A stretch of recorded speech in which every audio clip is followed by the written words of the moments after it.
మొదటి అనుభవం ఏంటండి? కాబట్టి ఈ బలిపీఠపు అనుభవంలో ఒక 7 అనుభవాలు త్వరగా నేను ముందు పెట్టేస్తాను. చాలా స్పీడ్గా మీరు శ్రద్ధగా ఆలకించండి. బలిపీఠము ఎందుకు మొదట బోధించబడుతుంది?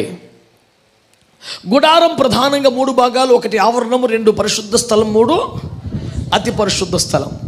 ఇందులో ఆవరణములో ఉండేది ఒక్క బలిపీఠం మాత్రమే. దీన్ని ఎందుకు ఆవరణములో పెట్టాడు?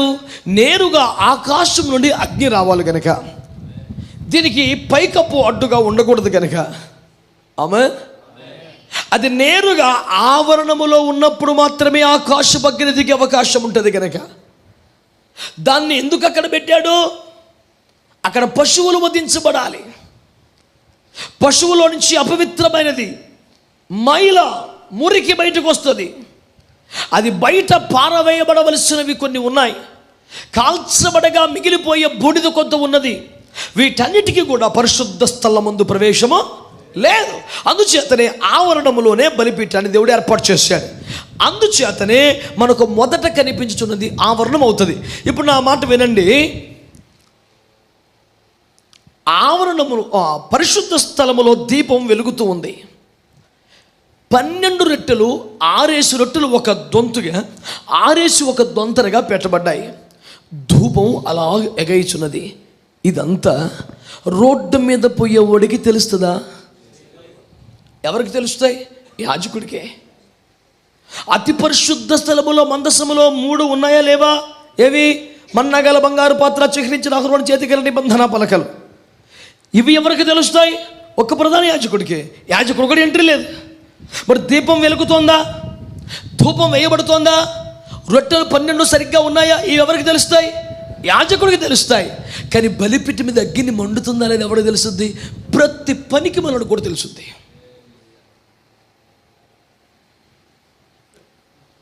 ఆ కఠినమైన పదం వాడడం వెనక నా ఉద్దేశం ఏంటంటే, నీ సమర్పణను చూడడానికి ప్రపంచానికి దేవుడు లైసెన్స్ ఇచ్చాడు.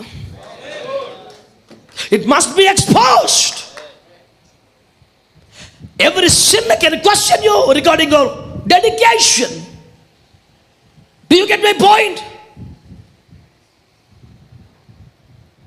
బలిపీఠం ఆవరణలో పెట్టాడండి. బలిపీఠం అంటే ఏమంటే సాదృశ్యం? సమర్పణ. బలిపీఠం అంటే ఏమైనా తీసుకునేదా పెట్టేదా? మన అర్పణ, మన సమర్పణ అక్కడ పెట్టాలి. మనది ఏదైనా అక్కడ పెడితేనే లోపలికి పోయి యాక్సెస్ మనకు లభిస్తుంది.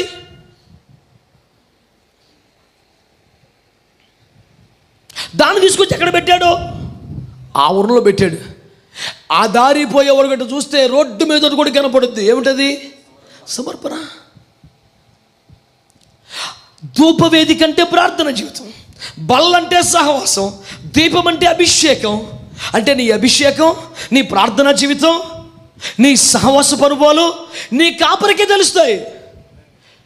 కానీ నీ సమర్పణ మాత్రం రోడ్డు మీద కూడా తెలుస్తుంది కాదు, తెలియాలి అని పెట్టాడు. తెలుస్తుంది కాదు, తెలియాలి అని పెట్టాడు.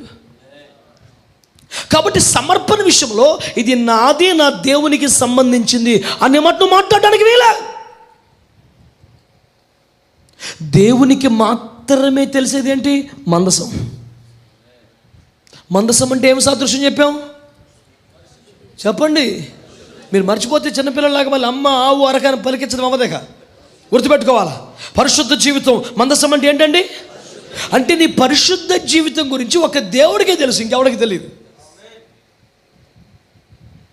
అది పాస్టర్ గారికి కూడా తెలియదు.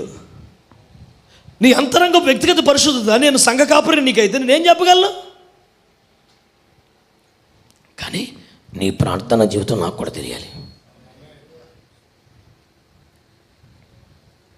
నీ సహవాసపు అనుభవాలు ఎలాగోనే నాకు తెలియాలి. నీ అభిషేకపు స్థాయి నాకు తెలియాలి. ఎందుకంటే నేనే నూనె పోయాలి, నేనే ద్రవ్యం వేయాలి కనుక. అంటే ఒక విశ్వాసి సంఘ కాపురిని తన ప్రార్థనా జీవితం విషయంలో సర్వాధికారము కలిగినటువంటి దేవుని సేవకుడిగా అప్పగించుకోగలగాలి.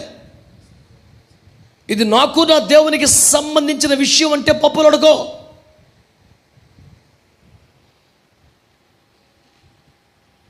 నీ దీపం ఆరిపోకుండా నూనె పోయవలసిన నేను కదా, నాకు తెలియపోతే ఎలా? మరో మాటలు చెప్పాలంటే ఈ దీపం బాగా వెలుగుతుందో లేదో నాకు తెలియదండి అంటే వాడు ఫెయిల్ అవుతున్నాడు సేవలో. తెలియాలి. That's a part of a very important ministry.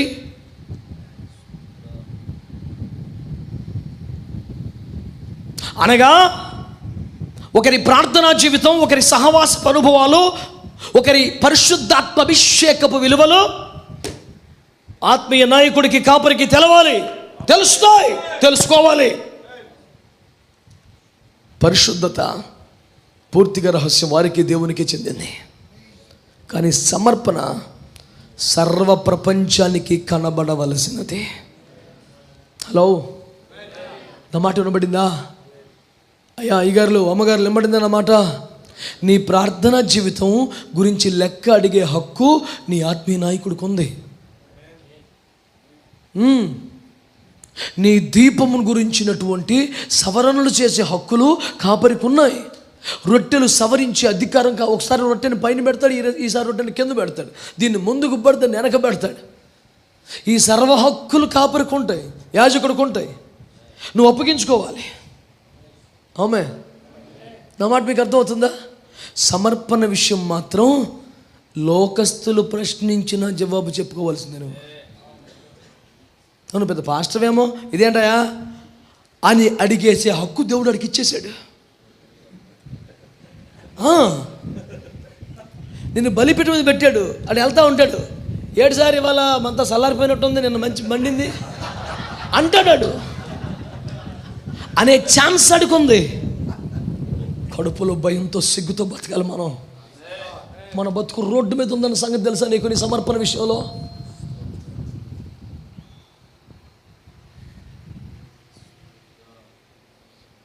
నేను ఒకసారి సాయంకాలం పూట ఆకలిగా ఉండే రోజు, అన్నం తినలేదు. దేశపాత్రుని బలవని ఒక చోట, మాకు ఒక 2 కిలోమీటర్లు ఒక చోట బండి మీద పకోడీ వేస్తారు. సర్లే, నాకున్న డబ్బులకి ఆహారం రాదు, పకోడీ అన్న తిందామని అక్కడికి వెళ్ళాను. వాడు ఇంకా తీయలేదు. సార్ 2 నిమిషాలు సార్ తీస్తున్నాను అని చెప్పేసి అంటే బండి మీద అలాగే కూర్చున్నాను, పకోడీ తీసుకున్నాను, వచ్చేసాను. ఆ తర్వాత కానీ కలిసి, సార్ ఏంటి మీ బండి సాయంత్రం అక్కడ ఉంది అన్నాడు. ఎక్కడుంది? నిన్న మీరు ఏం కొన్నారా? పకోడీ కొన్నాను. అదే ఎక్కడ? ఆ పకోడీ పక్కన బార్ షాప్ ఉంది, నేను చూడలేదాన్ని. ఆ పకోడీ బండి పక్కన బార్ షాప్ ఉంది. నా గమనం దాని మీద ఎందుకు ఉంటుంది, కానీ ఆడి గమనం నా మీద ఉంటుంది. తను కొట్టే కొన్నారు, బొత్తిగా అక్కడ కొనాలేంటి అన్నాడు. చొప్పుతో కొట్టినట్టు అయిపోయింది నాకు. అమ్మ బాబోయ్, అంటే మనకు ఆకలిస్తే చచ్చిపోవాలి కానీ అక్కడ కొనకూడదు, రూల్ ఎత్తే. ఇది వినడానికి సరదాగా అనిపించింది, నవ్వొచ్చేలా, కానీ ఇది భయంకరమైన నిజం. ఇట్లారా, even a gentile sinner can question our dedication. ఒక అన్యుడు పాపి మన సమర్పణను ప్రశ్నించవచ్చు. ఆడు ప్రశ్నించగలిగినట్లుగా ఆవరణలో పెట్టాడు బలిపీఠాన్ని. కాబట్టి నీ సమర్పణ నీకు, నీ దేవునికి సంబంధించింది కాదు. నీ సమర్పణ లోకమంతయు చూచునట్లుగా ఉండాల్సింది. దాన్ని అందుకని ఆవరణలో పెట్టాడు. కనుక సమర్పణకు సంబంధించి ఇది నా వ్యక్తిగత జీవితం, ఇది నా యొక్క అంతరంగ జీవితం, ఇది నాకు నా దేవునికి సంబంధించిన విషయం అనే వ్యాఖ్య, అనే అనుభవం, అనే అభిప్రాయం సంపూర్ణంగా రద్దు చేయబడాలి. ఎక్కువ మంది ఆమె అనలేకపోయారు. ఈ పనికి మేల గుంజాటం ఉండకూడదు, ఇక లోబడిపోవాలి, అప్పగించుకోవాలంతే. తిరిగి పోయి ఫ్రెండ్స్ అందరిని పిలిచి ఒక రౌండ్ టేబుల్ సమావేశం ఏర్పాటు చేసి ఇట్లా చెప్పాడు జెఫన్యా, ఏం చేద్దామని డిస్కషన్ పెడతావా? జెఫన్యా చెబితే అలా చేయటమే కరెక్టు, కానీ ఇది జెఫన్యా మాట కాదు. 100% నా దేవుని మాట చెప్పాను మీకు. నేను నా మాట అయితే లెక్క చేయవలసిన అవసరమే లేదు. ఆలోచించవచ్చు నువ్వు 10 సార్లు, అన్నలో చెప్పాడు చేద్దామా వద్దా అని. కానీ దేవుని, నేను ఎప్పుడూ ఒక మాట చెప్తాను, ఇది స్టేట్మెంట్గా గుండెలో రాసి పెట్టుకో. When something comes from God's throne, it should not be at discussion table. రాసి పెట్టుకో సువర్ణ అక్షరాలతో. when something comes from God's throne, it should not be at discussion table. ఏదైనా దేవుని సింహాసనం వద్ద నుండి నీ వద్దకు దిగి వచ్చితే అది చర్చా వేదికలో ఇక ఉండకూడదు. ఏదైనా దేవుని సింహాసనం వద్ద నీ వద్దకు దిగి వస్తే అది చర్చా వేదిక వద్ద ఇక ఉండకూడదు. నువ్వు ఎలా చర్చిస్తావు? దేవుడు ఇలా చెప్పాడు, ఏం చేద్దాం? నేను ఒక మాట చెప్తాను చూడండి. అబ్రాహామును దేవుడు పిలిచి, నీ కుమారుడు ఇస్సాకు నాకు బలి అర్పణ చేయమంటే భార్యను లేపి ఏం చేద్దామని అడిగాడా? అమ్మ, దేవుడు ఇట్లా అంటున్నాడు, అమ్మో నేను తేల్చుకోలేకపోతున్నాను, మరి నా గుండె పగిలిపోతుంది, ఏం చేద్దాం మరి అన్నాడా? అసలు ఇంకా సరే ప్రభా, ఓకే, బయలుదేరిపోయాడు అంతే. ఈ రోజున దేవుని సేవకులను ప్రశ్నిస్తున్నాను నేను. నా మొదటి మాట, సమర్పణ లోకమంతటికి తెలియాలి. సో సమర్పణ వ్యక్తిగతం కాదు అనండి, సమర్పణ అంతరంగం కాదు అనండి, సమర్పణ రహస్యం కాదు అనండి, ఆమేన్. సమర్పణ అందరికీ తెలియాలి అనండి, ఆమేన్. నా మాట ఆలకించండి బిడ్డలారా. పనికి మళ్ళీ లోకపు సామెతలు ఇక్కడ వాడొద్దు. కొంతమంది ఏమంటారు, మాంసం తింటున్నామని ఎముకలు మెడలో వేసుకుంటామా? అలాగేదో సమర్పణ కలిగి ఉన్నామని అందరికీ తెలియాలి అన్నాక తెలియాలంతే. చెత్తంతా వాడబాకి ఎక్కడ తీసుకొచ్చి నువ్వు సామెతలు కాడే ఉంటే మేము పరమగతలు కూడా దాటాము. దేవునికి ఇష్టం సామెతలు మండిపోను వానికి మళ్ళీ సామెతలు. హల్లెలూయా, హల్లెలూయా, హల్లెలూయా.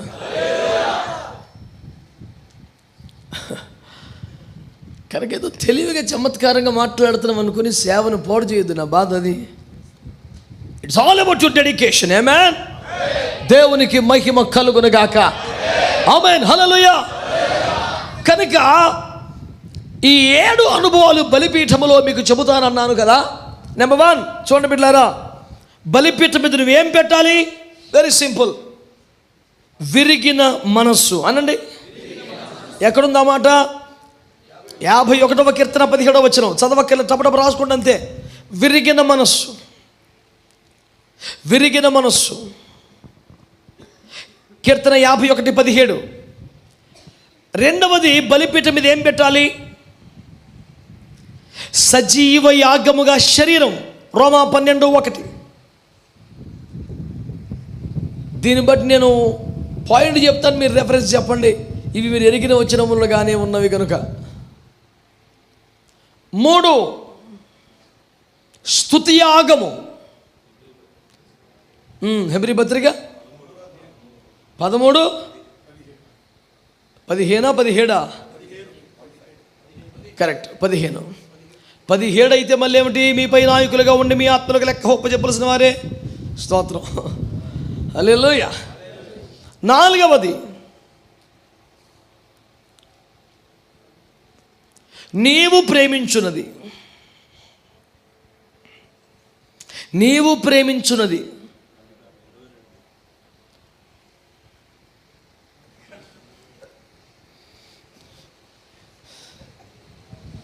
మొత్తం 7 రోజుల నోట్స్ ఒక్క పేజీలో సరిపెట్టినావుగా. మీలో నోట్స్ రాసుకునే వాళ్ళు తమ్ముడు నోట్స్ తీసుకోండి.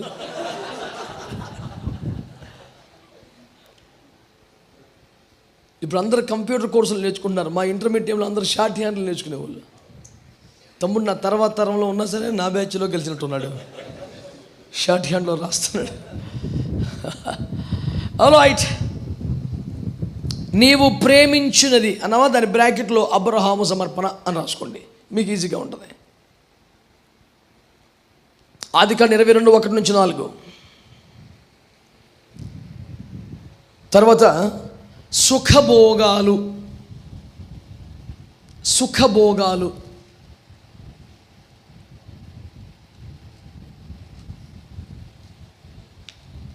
హెబ్రీ పత్రిక 11:24-25.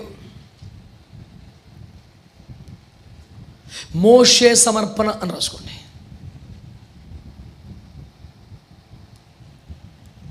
నేను ఏం చెబుతున్నాను? బలిపీఠం మీద ఏం పెట్టాలో చెబుతున్నాను. తర్వాత 12వ పాయింట్,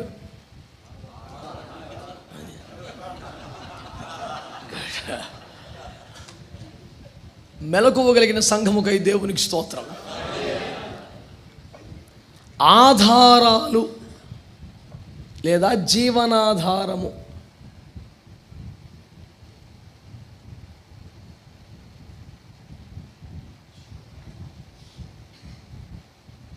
ఎలీషా సమర్పణ.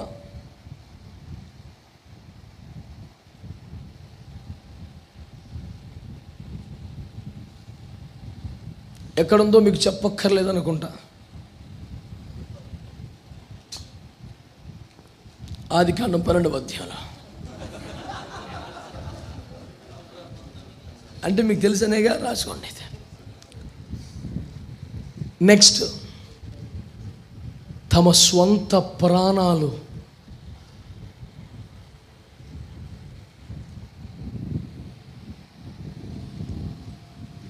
అపోస్తలుల సమర్పణ. ఇప్పుడు దర్జాగా తలలు పైకెత్తన వైపు చూస్తూ వినండి. ఇవి మనము బలిపీఠం మీద పెట్టవలసినటువంటి అర్పణలు. ఇప్పుడు చెప్పండి, మీరు తలలు పైకెత్తన చూడాలా? అయ్యా అమరై చూడండి పిల్లలు, ఎంతసేపా?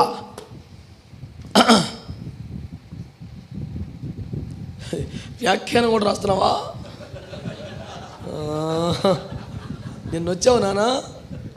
Right, very good. అంటే నిన్నటిది కూడా కలిపి ఇప్పుడు రాస్తున్నామని డౌట్ వచ్చింది. బిడ్డలారా, నా వైపు చూడండి, వచ్చి నన్ను శ్రద్ధగా గమనించండి. మీరు కయీను అర్పణ అంగీకరించబడలేదు, హేబేలు అర్పణ అంగీకరించబడింది అనే అభిప్రాయం ప్రారంభంలో సండే స్కూల్ స్థాయి నుంచి మనకు ఉంది. అది కరెక్టే. ఇప్పుడు కయీను అర్పణ అంగీకరించబడలేదు అనేది, హేబేలు అర్పణ అంగీకరించబడింది అనేది ఎలా తెలిసింది? ప్రభు స్వరం ద్వారా మాట్లాడా? దర్శనంలో చూపించాడా? దానికి ఉన్న ఏకైక ఆధారం, 2 బలిపీఠాల మీద ఇద్దరు ఎవరి అర్పణ వాళ్ళు పెట్టారు. హేబేలు అర్పణ మీదకి అగ్ని దిగి వస్తుంది, ఇతని అర్పణ మీదకి అగ్ని. అంటే అగ్ని దిగి వచ్చుటయే అర్పణకు. ఇప్పుడు నువ్వు ఈ బలిపీఠం మీద ఏమన్నా పెట్టు, ఏమి రావాలి? అగ్ని దిగి వస్తేనే ఏమైనట్టు. కాబట్టి ఇప్పుడు తెలివైనోడు ఏం చేయాలి? ఏది అంగీకారం అదే పెట్టాలి. మానవ జీవితం స్టార్ట్ అయిన తొలిలోనే 4లో చెప్పేశాడు, రే ఏదో పెడితే సెట్ అవుతురా, ఇట్లా పెడితే అంగీకరించబడుతుంది అని. కనుక బలిపీఠము దగ్గర నువ్వు అంగీకరించబడితేనే శుద్ధీకరణకు వస్తావు, శుద్ధీకరించబడితేనే దీపం వెలిగించబడుద్ది, వెలిగించబడితేనే సహవాసులో ఉంటావు, సహవాసులు ఉంటేనే ధూప వేదికలో ఉంటావు, ఈ ధూపం కరెక్ట్గా ఉంటేనే కరుణపీఠం దగ్గర నుంచి దేవుణ్ణి చేరుకుంటావు. లేకపోతే నువ్వు కూడా అదే పాట పాడాలి, ఎన్ని మెట్లు ఎక్కినా కానరావేమయ్యా అని. I'm sorry.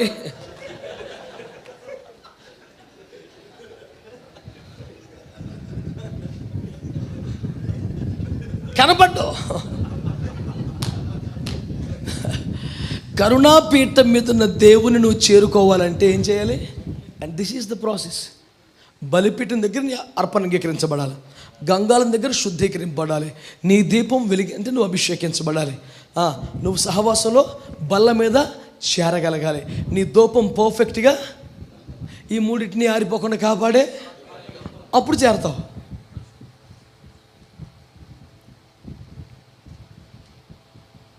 ఇప్పుడు నువ్వు ప్రభువుని, కరుణాపీఠం మీద ఉన్న ప్రభువుని కలుసుకోవాలా వద్దా? నీ సేవ అక్కడికి మహిమలోకి చేరాలా వద్దా? అందుకోసమేగా మనం ప్రయాసపడుతున్నాం. అప్పుడు మనం ఏం చేయాలి? బలిపీఠం దగ్గర మొదట మనం పాస్ అవ్వాలి, ఇక్కడ మనం గెలవాలి, సాధించాలి. ఇక్కడ మనం అంగీకరింపబడాలంటే అంగీకరింపదగిన అర్పణే పెట్టాలి. మరి దేవుడికి ఏ అంగీకారమో మనకేం తెలుసు? తెలియచేసిందే పరిశుద్ధ గ్రంథం. ఆమేన్. అందులో 7 విషయాలు ప్రభు మనకు నేర్పారు. ఈ 7 అర్పణలు మనం బలిపీఠం మీద పెట్టాలి. సంపూర్ణ సమర్పణ అనండి. ఆమేన్, హల్లెలూయా. అందులో మొదటి అర్పణ ఏం చెప్పుకున్నామండి?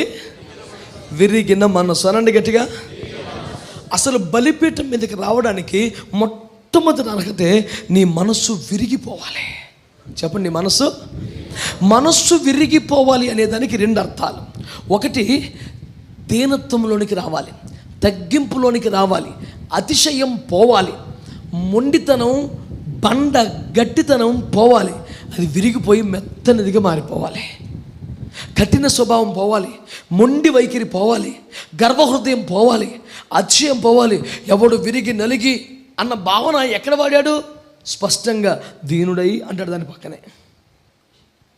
మనకి కన్ఫ్యూజన్ లేకుండా, అంటే విరిగిపోవటం అంటే, నలిగిపోవటం అంటే బైబిల్ నేర్పిస్తున్న మొదటి అర్థం నువ్వు దీనత్వానికి రావటం. నీలో కఠినమైన వైఖరి పోవాలి, మొండి వైఖరి పోవాలి, నువ్వు మెత్తగా మారిపోవాలి.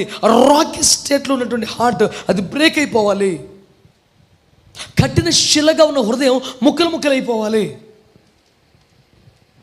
సో విరిగిన మనస్సు అనేది అంటే ఏంటంటే నీ మనస్సు యొక్క కఠినత్వం, నీ మనస్సు యొక్క మొండితనం, లోబడిన స్వభావం, అతిశయకారకం, గర్వపు స్థితి, ఇదంతా కూడా పగిలిపోవాలి, ముక్కలైపోవాలి.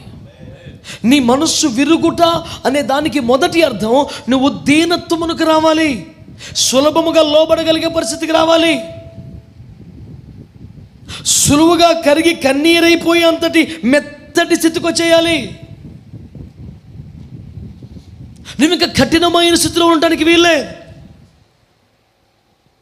విరిగిన మనస్సు అంటే అర్థం ఏంటంటే సులభముగా లోబడగలిగిన మనస్సు అని, మెత్తని మనస్సు అని.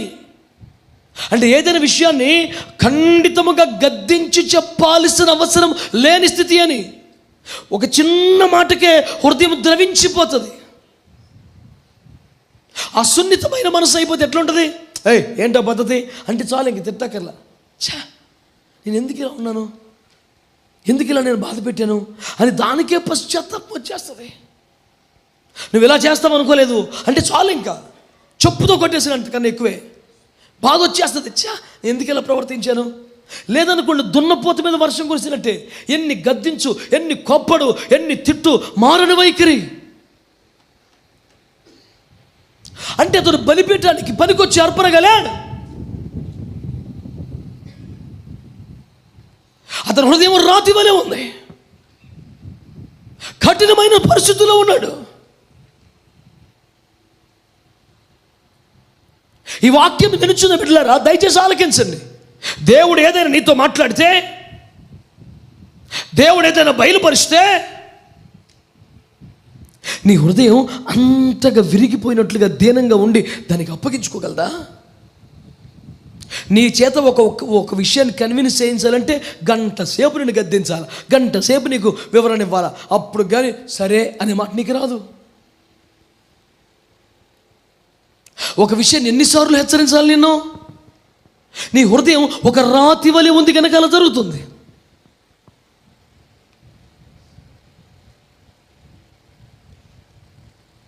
విరిగిన మనస్సు అంటే అర్థం దీనత్వానికి రావడం అని. దాని రెండవ అర్థం నానానికి అవతల వైపు చాలా ఇంపార్టెంట్. విరిగిన మనస్సు అంటే విరక్తి, వైరాగ్యం.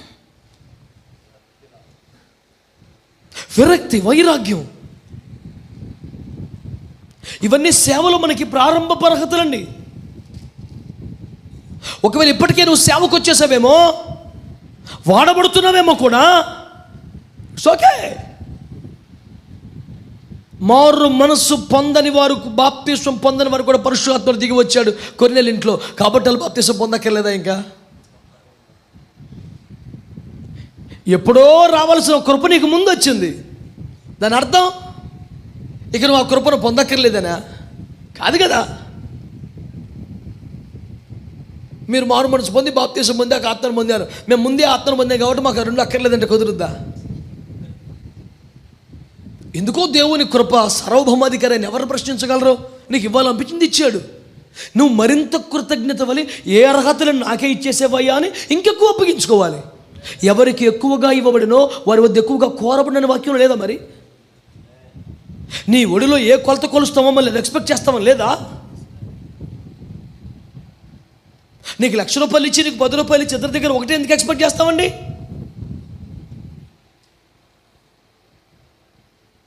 ఈరోజు దయచేసి ఆలకించండి. నీ సమర్పణ గురించి ప్రభు మాట్లాడుతాడు ఈ పూట.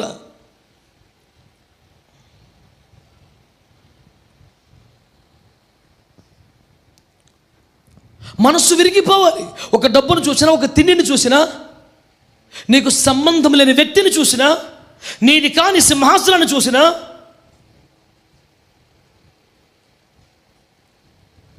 లోకపు ఆధిక్యతలను చూసినా నీకు మనసు కలగకూడదు.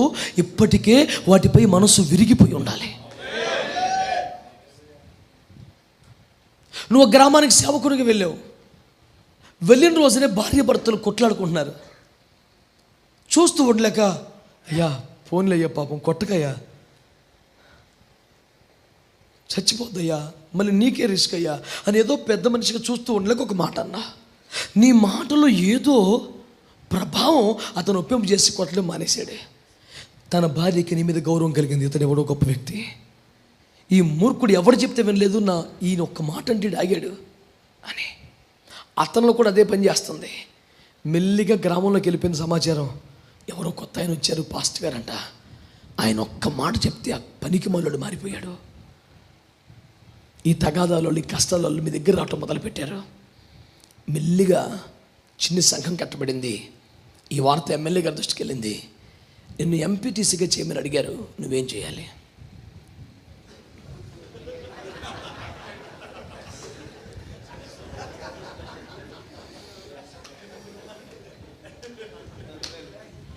మీరు నవ్వుతున్నారు కానీ ఇలాంటి దానికి అవకాశం ఉంది బిడ్డలారా. ఇక్కడ పడిపోయాడు. అబ్రహాము గుడారంలో పరిచర్లో నలిగి ఎదిగిన లోతు ఇక్కడే పడిపోయాడండి. మీరు నవ్వినంత సింపుల్గా లేదు ఈ పాయింట్. అబ్రహాము గుడారంలో బలిపీఠ పరుబోల్లో పెరిగినటువంటి వాడు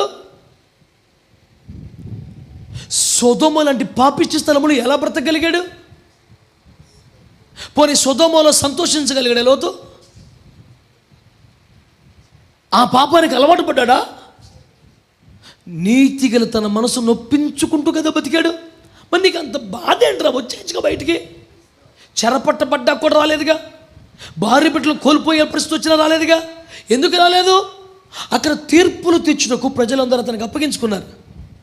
అబ్రహాం గుడారంలో కష్టాలు బాధలు చెప్పుకొని, అయ్యారు అని ఎవడో నుంచోడు చేతులు కట్టుకొని, ఏడు నుంచోడు చేయి కట్టుకొని, అక్కడ ఇతను ఒక తీర్పరిగాను న్యాయాధిపతిగాను ఉన్నాడు. అక్కడ అభిషేకం లేకపోయినా, నడిపింపు లేకపోయినా, పరిశుద్ధత లేకపోయినా, మనస్సుకు బాధ కలిగే పరిస్థితులు ఉన్నా అక్కడ ఒక నాయకత్వపు అవకాశం వచ్చింది కనుక సెటిల్ అయిపోయాడు అక్కడ. ఈరోజు మినిస్ట్రీలోంచి, నాయకత్వంలోంచి, నడిపింపు నుండి చాలామంది సేవకులు వెళ్ళిపోతున్నారు. ఎందుకని? మన దగ్గర పరిశుద్ధత లేక, సమర్పణ లేక కాదు. మన దగ్గర ఎప్పటికీ 2వ స్థానం 3వ స్థానమే ఉంటుంది. అక్కడికి పోతే వీడే నాయకుడు అవ్వచ్చు. వేరే బ్యానర్ పెట్టి మినిస్ట్రీ పెట్టుకుంటే వీడే నాయకుడు అవ్వచ్చు. మనం కష్టాలు పడి సేవలు చేయాలి, ఆయన దగ్గర చేతులు కట్టుకుని ఈ సావు ఎందుకండి బాబు, బయట పోతే మన సావు మనం చవచ్చు, మనమే లీడర్గా ఉండొచ్చు, చేతనైతే తునమపురం మనమే సహాయం చేయొచ్చు అనిపిస్తుంది. కారణం ఏంటంటే అబ్రహాము గుడారంలో ఉన్నప్పటికీ మనస్సు విరగలేదు అధికారం మీద, పదవి మీద.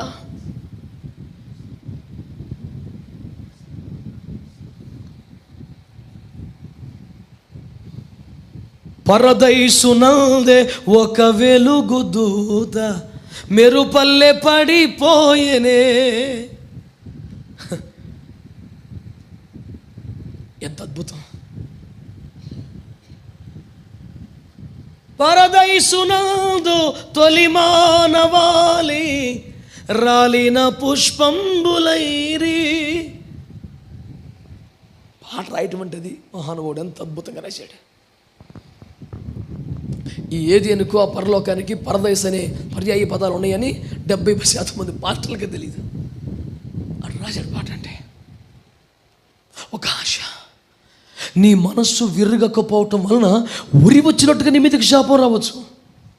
నీ మనస్సు విరగకపోవటం వలన నీకు అనుభవాలు ఉన్నప్పటికీ కృపకు దూరం అయిపోవచ్చు. నీ మనస్సు విరగకపోవటం వలన కాపాడబడవలసిన స్థానంలో కాక అగ్ని దిగ్గవచ్చు, ఉగ్రత స్థానంలో నువ్వు బతకాల్సి రావచ్చు. అక్కడింటికేమో వ్యభిచారము చేయకూర్చున్న ప్రజలు వచ్చుచున్నారు, ఇక్కడింటికేమో దేవదూతలు వచ్చి ఆతిథ్యం పొందుతున్నారు. కృప కోల్పోతావు నువ్వు. అందుకే నీ బలిపీఠం మీద పెట్టే మొదటి అర్పణ పేరే విరిగిన మనస్సు. నిండు మనసుతో నువ్వు అడగాలి, ప్రభువా నా మనసు విరిచేయి ప్రభు, ఈ డబ్బు మీద, ఈ అధికారం మీద, పదవి మీద, ఈ విషయాల మీద నా మనసు విరిచేయి ప్రభువా.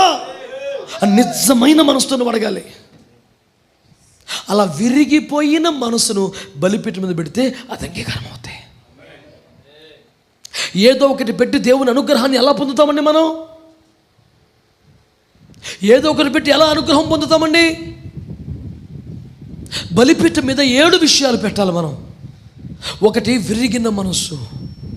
విరిగిన మనస్సు అంటే 2 అర్థాలు. ఒకటి హృదయ కాఠిన్యము పోయి దీనత్వం రావటం. 2 ఆశలపై ఒక విరక్తి రావటం. మనసు విరిగిపోవటం అంటే ఎంత ప్రేరేపించినా మళ్ళీ ఆసక్తి కలగదు. ఇంకా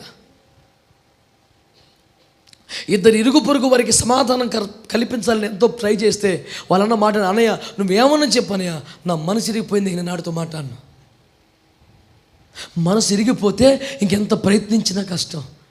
నీకు అలాగే విపరీత మాంసాహారం మీద, తిండి మీద, ఖరీదైన బట్టల మీద, ఏదో పదవుల మీద, రాజకీయాల మీద వీటి మీద మనసు ఇరిగిపోయింది అనుకోండి, నీ చేతికి దేవుడు ప్రతి ఆదివారం 1,00,000 రూపాయలు కానుక ఇచ్చిదా, సేవ చేద్దామని చూస్తావు, రాజ్యం కడదామని చూస్తావు, వితంతువులు అనాథులను చూద్దామని చూస్తావు, సైనికులను తయారు చేయాలని చూస్తావు, కానీ ఒక సూట్ కొనుక్కోవాలి నీకు ఆశ కలగదు. మనసు ఇరిగిపోయిందిగా.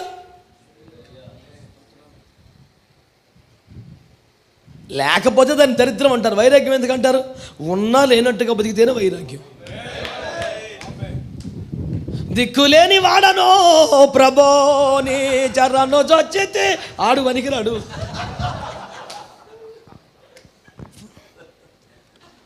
సర్వసమృద్ధి ప్రభు నీకు ఇచ్చినప్పటికీ ఏమి లేనట్టుగా అబ్రహాం లాగా బతకాల. వెండి బంగారంలో ఐశ్వర్యము కలిగిన వాడైనను గుడారంలో ఉండిపోయాడు.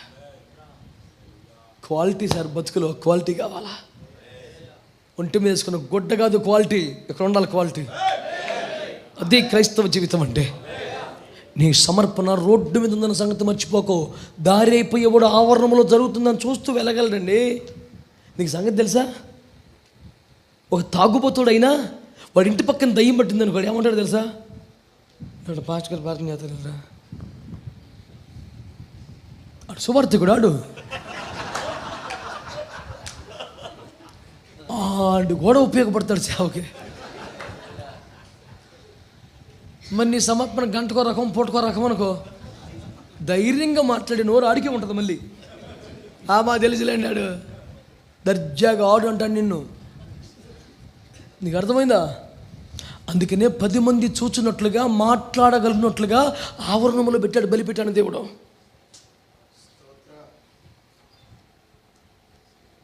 నీ పరిశుద్ధత అంతర్గతం, నీ ప్రార్థన జీవితం మందిరం, నీ సమర్పణ మాత్రం ఆవరణం.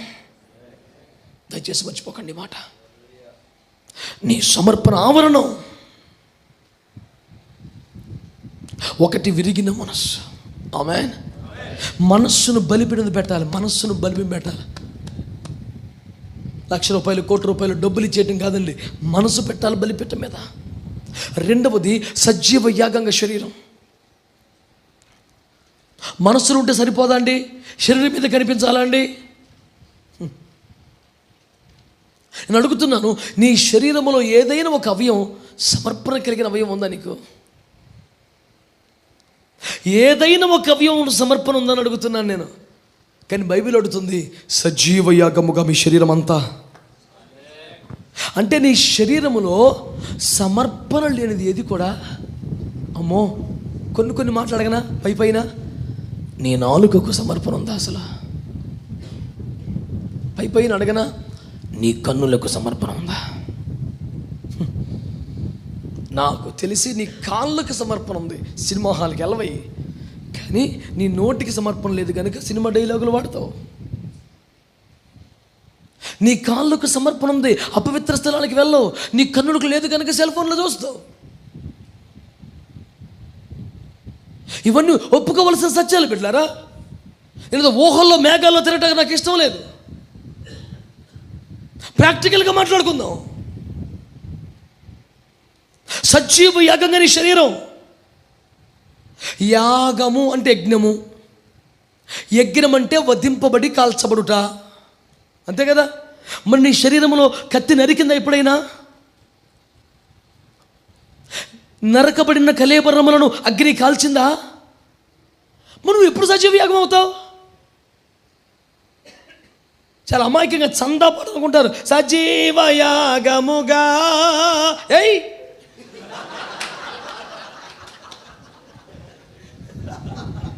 ఎంత అమాయకం అండి. ఈరోజు దైవజనుడు మిమ్మల్ని అడుగుతున్నాను, తమ్ముడు, అన్నయ్య, అక్క, చెల్లి, నీ శరీరంలో వధింపబడని అవయవం ఇంకేదైనా ఉందా? అసలు ఇంతవరకు అది స్టార్ట్ అవ్వలేదా? పోనీ నిన్ను పొగిడే ఒక సేవకుని చూసుకొని వాడి దగ్గర చేరకో. నీకు పౌడర్ వేసి నిన్ను ముస్తాబు చేసే వాడి దగ్గరికి వెళ్ళకో. తన ఖడ్గమును నీ మీద చూపించి దేవుని అగ్ని దిగి వచ్చినట్లుగా నిన్ను బలిపీఠం మీద సిద్ధపరచగల ఒక సేవకుని కావాలి.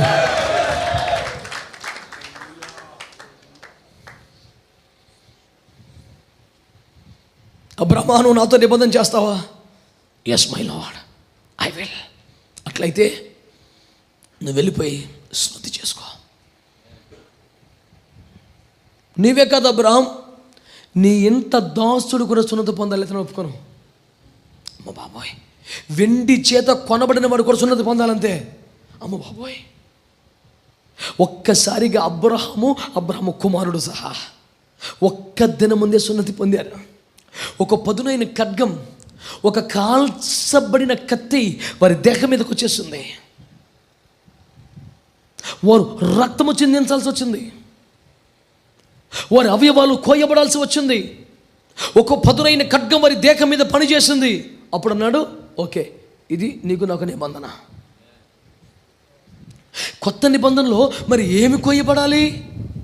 పాత నిబంధనలో పాపము చేయుటకు, లోకములో సంతోషించుటకు కారణమైన అవయవం మీదకి దేవుని ఖడ్గము రావాలని దేవుడు కోరాడు.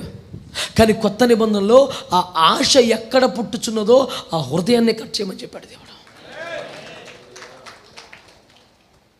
ఆ తలంపు ఎక్కడ పడుతుంది? ఆ కోరిక ఎక్కడ కలుగుతుంది? ఆ ఆలోచన ఎక్కడ వస్తుంది? ఆ హృదయానికి. అందుకనే సున్నతి కలిగిన హృదయం అన్న మాట నూతన నిబంధనలో వచ్చింది. పాత నిబంధనలో సున్నతి కలిగిన దేహమే. కొత్త నిబంధనలకు వచ్చేసరికి సున్నతి కలిగిన హృదయం. మీ హృదయము సున్నతి కలిగినదైతే, ప్రియ తల్లి, చెల్లి, సహోదరి, సహోదరుడా, ఒక కాల్చబడిన ఖడ్గమును నీ హృదయంలోనికి నువ్వు అంగీకరించగలవా? ఆహ్వానించగలవా? నువ్వు నిజంగా ఆదివారం ప్రార్థన చేసుకొని చర్చికి పోతావా? విశ్వాసమైతే ఇలాంటి సెమినార్కి ప్రార్థన చేసుకొని వస్తావా? ఈరోజు దైవడి చేతిలో ఒక కత్తి పెట్టు ప్రభువా, కాల్చిన ఖడ్గాన్ని పెట్టు ప్రభువా, నన్ను కోసేయాలి ప్రభువా, నా హృదయం గాయమైపోయి రక్తం స్రవించాలి ప్రభువా, ఆ రక్తంతో నీ కాళ్ళు కడగాలి ప్రభువా. ఏంట తీవ్రవాదం మాటలు అంటారు మీరు.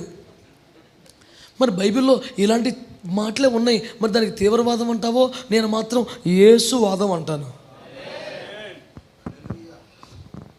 తీవ్రవాదం అంటే వాణ్ణి చంపు, వీణ్ణి చంపు, ఆణ్ణి చంపు అని. కానీ బైబిల్ ఏమంటుంది? ఒక చెంప కొడితే ఇంకో చెంప చూపించు. వస్త్రాలు పై వస్త్రం లాగేస్తే అంగి కూడా ఇచ్చేయి. మైలు నడవంటే 2 మైళ్ళు నడువు. ఇది యేసువాదం. దానికి భిన్నంగా ఏం చెప్తున్నాడు ఆయన? నిన్ను నీవు వధించుకో, నిన్ను నీవు సిలువేసుకో, నిన్ను నీవు నరుక్కో. తీవ్రవాదం అంటే ఎదుటివాడిని చంపు. యేసువాదం అంటే నిన్ను నువ్వు చంపుకో. ఏమి అర్థం కాని ఒక బైబిల్లో కూడా అంత దుర్మార్గమే. వాళ్ళు యేసు ప్రభు సాత్వికంగా కనబడతాడు కానీ అమ్మో తీవ్రవాదమే బోధించాడు కాదు. నీ మనస్సును చంపుకోమన్నాడు, నీ ఆశలను నరుక్కోమన్నాడు, నీ హృదయాన్ని గాయపరుచుకోమన్నాడు. తద్వారా సమాజానికి ఉపయోగపడతామని ప్రభు ఆశించాడు. ఇది యేసువాదం అండి. నీకు మొండివాదం తప్ప ఏది లేదు కనుక పిచ్చ మాటలు మాట్లాడుతున్నావు. నీకు ఇమ్మల్ని మాటలని యేసు ప్రభు గురించి ఆయన బోధ గురించి నీకు ఏమర్థమైంది కనుక కామెంట్ చేస్తావా? అమ్మాయి కూడా నీ స్థాయి ఏంటి, నీ బతికేంటి? అసలు యేసు ప్రభు బోధల మీద విశ్లేషణ చేసే డాక్టరేట్వా నువ్వు? 4 సినిమా పాటలు ఏరుకొని దాని మీద చేసుకో డాక్టరేట్.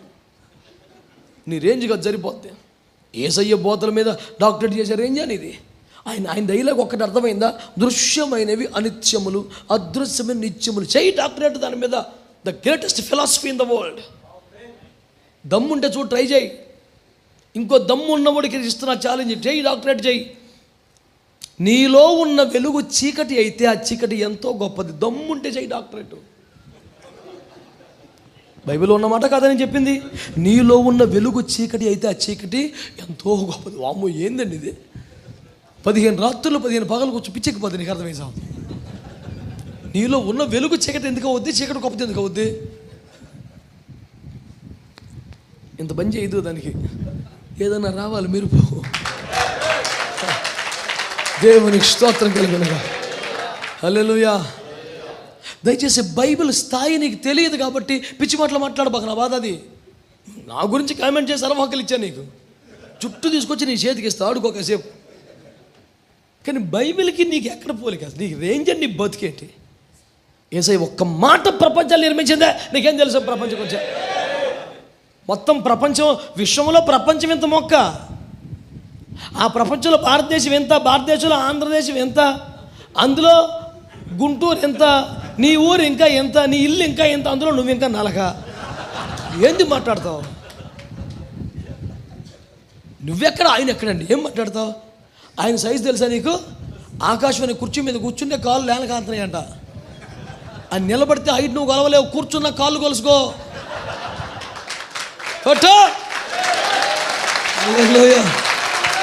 అంత దేవుడు అండి. ఆయన మీద ఈడు డైలాగులు. దేవుడు ఏం మాట్లాడతావా దేవుడి గురించి? ఆయన కూర్చుంటేనంటండి కుర్చీలో, ఆకాశంలో కూర్చుంటే పాదములు భూమి మీద పెట్టుకున్నాడు. నేలపేట కాళ్ళ కింద పేటేసుకుంటా కుర్చీలో కూర్చొని. ఆ నేలపేట భూమి, ఆ నేలపేట మీద ఒక నలకవు. నువ్వు మాట్లాడదా? ఊపిరి తక్కువ, ఊరికి ఎక్కువైతే చచ్చిపోతావు మధ్యలో. జాగ్రత్తగా ఉండు. నాతో మాట, నన్ను తిట్టు, నన్ను కొట్టు, సర్వహక్కులు నీకు ఉన్నాయి. నేను నీలాంటి మనిషిని, పెద్ద మ్యాటర్ ఏమీ లేదు. కానీ అక్కడ మాట్లాడుకో, తప్పు. సరిపోవు నువ్వు. ఎవడో చాలడు. అఖిల బ్రహ్మాండమును చరాచర జగత్తును మహత్తుగల ఒక్క మాట చేత సృష్టించి పరిపాలిస్తున్న దేవుడు ఆయన. ఏం మాట్లాడతావు? తగ్గో. నీ మాటలు కొంచెంగా ఉంటే మంచిది. దేవునికి స్తోత్రం కలుగునగా. హల్లెలూయా, హల్లెలూయా. బలిపీఠం మీద ఏం పెడతావు నాన్న? 1 2 సజీవంగా ఉండగా, బ్రతికుండగానే దీన్ని యజ్ఞం అయిపోవాలా, యాగం అయిపోవాలా. సజీవంగా ఉండి కొట్టబడుతుండాలి, నరకబడుతుండాలి, కాల్చబడుతుండాలి. అది 2వ అర్పణ. ఆమేన్. ఎందుకు నరకబడుతుండాలా? నరికిన కొద్ది కొత్త చిగురులు వేసుకుని వస్తుంటుంది శరీరం. ఈరోజు ఉపదేశం వింటావు, ఒక ఆశను నరుక్కుంటావు. ఇది నరకబడింది కనుక మరి ఎప్పటికి రాదనే గ్యారెంటీ లేదు. సిగ్గు లేకుండా ఫ్రెష్గా మళ్ళీ రేపు పొద్దునే రావచ్చు. Hi, good morning. అప్పుడు శరీరం ఏమే శరీరమా, నువ్వు అడిగినదల్లా నీకు ఇచ్చినొక నీకు రుణము లేను, నీ రుణము సిలువలో తీరిపోయింది. పాయసున్నామలా తొక్కి పారేయాలి శరీరాన్ని. శరీరం అంటే అడుగుద్ది, పొద్దున్న లేంగానే ఏదో అడుగుద్ది. అడిగిందల్లా ఇచ్చుకుంటా పోతే శరీరానుసారం అయిపోతావు. దాన్ని తొక్కి పారేస్తే ఆత్మ సంబంధం అవుతావు. నీ ఇష్టం. మరి పొద్దున్న లేంగానే శరీరం సెల్ ఫోన్ అడుగుతుంది, ఆత్మ ప్రార్థన అడుగుతుంది. ఏది పట్టుకుంటావు? నీ ఇష్టం. Very simple. ఇద్దరు లేటమే తడుము వేసుకుంటాడు వీడు ఫోను. వీడు పడుకున్నాక ఏ పాపిష్టి మాటలు అందులో జ్వరబడ్డాయో వీడికి టెన్షను. వీడు చూసి డిలీట్ చేయకపోతే ఎవడన్నా చూసేస్తాడేమో అని ఇంకో టెన్షను. టెన్షన్ పలు రకములు. ఈ రకములకన్నిటికీ మారని రకమే కారణం. ఆమేన్. నా మాట ఒప్పుకున్నారు మీరు? 3వ మాటకు వద్దాం. 7 అనుభవాలు నీ బలిపీఠంలో. బలిపీఠంలో ఏం పెట్టాలి నువ్వు? 7 రకాలు. 1 విరిగిన, 2 బ్రతికుండగానే రోజు నరకబడుతుండాలి, కాల్చబడుతుండాలి. సజీవ యాగం అంటే అది. బ్రతికుండగానే నరకబడుతుండాలి, కాల్చబడుతుండాలి. రోజు జరగాల పని. కనీసం ఆదివారం జరగకపోతే ఇంకెందుకు? అందుకే మా విశ్వాసాలు కొంచెం బాధపడ్డా నేను ప్రతివారం ఈ పని మీద ఉంటాను. ఇక స్తోత్రం చెప్పండి. హల్లెలూయా. మా బిడ్డలు కొంతమంది ఉన్నారు, వాళ్ళు అడగండి సాక్షి. ఏమన్నా అప్పుడప్పుడు ఉత్తి ఏమన్నా చేస్తానేమో. చిచ్చి, నరుగుతా గోపిక లేకపోతే కుర్చీ చేసుకుని నరికేస్తాను తప్ప నరికేది పెట్టి కాదు. దేవునికి స్తోత్రం కలుగును. హల్లెలూయా. నా బిడ్డలు సజీవ యాగంగా ఒక అర్పణగా మారాలి. అర్పణ పెట్టానంటే అగ్ని వచ్చేయాలి. దేవుడికి అంత ఇష్టమైపోవాలి. ఎప్పటికప్పుడు నరుకుతూ ఉంటే దేవునికి ఇష్టం లేనిది ఏది మొలిచే ఛాన్స్ లేదు. ఎప్పటికప్పుడు చెలుపులు నరుకుతూ ఉండాలి. జీడి తోట పెరిగిపోతుంది అనుకుంటే పంట తగ్గిపోద్ది. తెలుసా వ్యవసాయం నీకు? జీడి తోట అసలు ఒక చెట్టు ఎకరం అయిపోయిందని అంటే ₹10 గింజలు కాయవు దానికి. దాన్ని ఎప్పటికప్పుడు ఏం చేయాలా? దిగుబడి గింజలు అట్లా కాసేస్తే టన్నులు కొద్దీ. దేవునికి స్తోత్రం కలుగునగా. హల్లెలూయా. ఆమేన్. ఇష్టంగా అంటలేదు కదా, కష్టంగా ఉంది కదా, అయినను ఇది మనకు అవసరం బిడ్డలారా. హల్లెలూయా. మూడవది బిడ్డలారా, స్తుతి యాగం. మూడవది ఏంటి చెప్పండి? ఈ మధ్య ఎక్కడ పడితే అక్కడ స్తుతి యాగం మీటింగ్లు పెడుతున్నారు కదా. మంచి అనుభవం, చాలా ఆహ్వానించదగిన పరిణామం. నా హృదయం సంతోషించే అద్భుతమైన కూటం. ఎన్నో సంవత్సరాలుగా నా మదిలో ఉన్న కోరికల్లో ఒక ముఖ్యమైన కోరిక ఇది. కొద్ది గొప్ప తిప్పలు పడ్డాం మొత్తానికి. దేవుని స్తోత్రం. హల్లెలూయా. మా సేవకులు అందరూ బాగా సహకరించుంటే ఇంకా ఎప్పుడు పడితే అప్పుడు చేసి ఉండేవాళ్ళం. కానీ అందరూ ఎక్కువ శాతం మంది ప్రేక్షకులు అయిపోతే మరి ఇక బండి. దేవుని స్తోత్రం. హల్లెలూయా. ఇప్పుడు గూడ్స్ బండికి బోగీలు ఎక్కువైతే 2 ఇంజిన్ తగిలేస్తాడు. చూసే ఎప్పుడన్నా?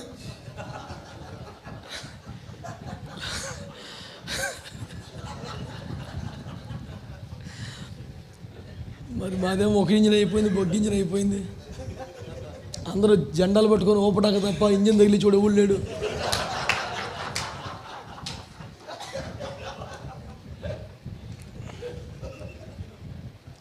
మంచి వాళ్ళందరూ స్తోత్రం చెప్పండి.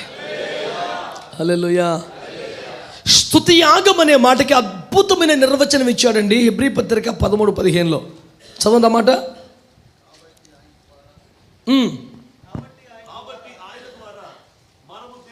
ఎల్లప్పుడూ స్తుతియాగము చేయుదుము. ఎల్లప్పుడూ స్తుతియాగం చెయ్యాలట. ఎలాగా? అనగా అనగా ఆయన నామమును ఒప్పుకొనుచు అది జిహ్వా ఫలం అర్పించాలి. దేవునికి స్తోత్రం చెప్పండి. చెప్పాలి మంచిగా. స్తుతియాగం అంటే హల్లెలూయా హల్లెలూయా హల్లెలూయా హల్లెలూయా స్తోత్రం స్తోత్రం స్తోత్రం స్తోత్రం కాదు. ఆయన నామమును ఒప్పుకొనుచు అనండి, అనండి. స్తోత్రం స్తోత్రం స్తోత్రం స్తోత్రం. ఎవరికి? నీకు స్తోత్రమే, నాకు స్తోత్రమే. ఆలోచించవా? ఆయన నామాన్ని ఏం చేయాలి మనం? జిహ్వా ఫలం అంటే స్తుతియాగం అంటే ఏంటంటే ఒక్కొక్క నామాన్ని ఒప్పుకుంటూ స్తుతించాలి. ఒప్పుకోవడం అంటే ఏంటి? పలకటం కాదు. ఒప్పుకోవడం అంటే నీకు అది అర్థం అవ్వట్లేదు. పలుకుటయే ఒప్పుకొనుటయా? ఎంత మాయకం అండి ఇది. అది ఇప్పుడు ఉదాహరణకి ఎల్ షదాయ్ అంటే అర్థం ఏంటి? ఇప్పుడు ఆయన అధికారానికి ఒప్పుకోకుండా ఎల్ షదాయ్ ఎల్ షదాయ్ ఓ పాట కూడా ఉంది, ఎల్ షదాయ్ ఎల్ షదాయ్. సూపర్గా పాడేశారు. మంచి రాక్ బ్యాండ్లకు పెట్టేసి పాడేశారు.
Praise the Lord. హల్లెలూయా. మంచి వాళ్ళందరూ ఒక మంచి స్తోత్రం చెప్పండి. హల్లెలూయా. వెలుపటి ఆశలన్నీ ఆవిరైపోయినట్లుగా స్తోత్రం చెప్పండి. హల్లెలూయా.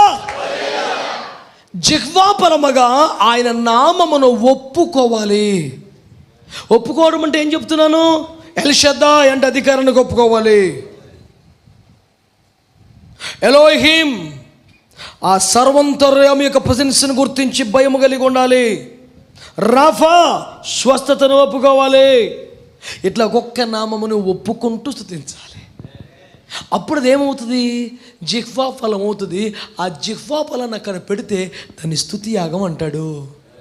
నువ్వు మరి అసలు ఏ నామాన్ని ఒప్పుకోకుండా దేనికి అంగీకరించకుండా కేవలం హల్లెలూయా హల్లెలూయా హల్లెలూయా హల్లెలూయా హల్లెలూయా స్తోత్రం స్తోత్రం స్తోత్రం స్తోత్రం సరిపోదు. తప్పు కాదు, సరిపోదు. అదొక పర్ఫెక్ట్ స్తుతి యాగం అవ్వదు. ఆమేన్. హల్లెలూయా. ఇందులో కీలకమైన మాట జిహ్వా ఫలము అనండి. యథార్థంగా చెప్పు, నీ నాలుక యొక్క ఫలం ఏంటి? నాలుకంటే జిహ్వా, మళ్ళీ జిహ్వా ఫలం అనకుండా. నీ నాలుక యొక్క ఫలం ఏంటి? ఆశీర్వాదమా, దీవెన, శుభమా, లేక శాపము, విభేదము, విమర్శ? ఏంటి నాలుక యొక్క ఫలం ఏంటి చెప్పు? ఏది పెడతావు? శ్రద్ధగా ఈ మాట ఆలకించాలా. యాకోబు పత్రిక 3లో చెప్పాడు, ఆశీర్వాదము శాపము ఈ ఒక్క బావిలోంచి రావడానికి వీల్లేదని. ఏమి రావాలో తేటగా చెబుతున్నాడు. ఇప్పుడు మేము ముందు పెడుతున్న ప్రశ్న, బలిపీఠం మీద మూడవది ఏంటండి? చెప్పాలి. దానికి ఆధారం నాలుక, జిహ్వా. ఫలము కాదు, జిహ్వా. జిహ్వా అనేది ఫలం పెట్టాలి అక్కడ. దీని పేరు జిహ్వా ఫలం కాదు, ఇది జిహ్వా. దీనివల్ల కలిగేది ఫలం. మొత్తం కలిపేసి రాసేస్తే ఎట్ట అవుద్ది? హల్లెలూయా. నా మాట మీకు అర్థమైందా? కాబట్టి ఒకటి విరిగిన మనస్సు, రెండు సజీవ యాగంగా. నాలుక శరీరంలో భాగమా కాదా? దాన్ని సపరేట్గా ఒక అర్పణ చేశాడంటే ఎంత డేంజరస్ వేలో ఆలోచించు నువ్వు. దాన్ని అర్థం చేసుకోవాలా. పెద్దవాళ్ళు చెప్పిన మాట ఏంటంటే, 2 చెవులు పెట్టి ఒక నాలుగు పెట్టాడు అనండి, ఒక నోరు. ఎందుకని? వినే దాంట్లో సగమే మాట్లాడాలి. ఇది ఒకటి, ఈ 2 కదా. మరి ఏది ఎక్కువ ఉండాలి? నువ్వు ఎంత మాట్లాడుతున్నావో అంత రెట్టింపు వినాలి. వినే దాంట్లో సగమే మాట్లాడాలి. నువ్వు వినేది తక్కువైపోయి మాట్లాడేది ఎక్కువైపోయింది. ఈ సమస్య ఎక్కువ మాలాంటి భాషలకే ఉంది.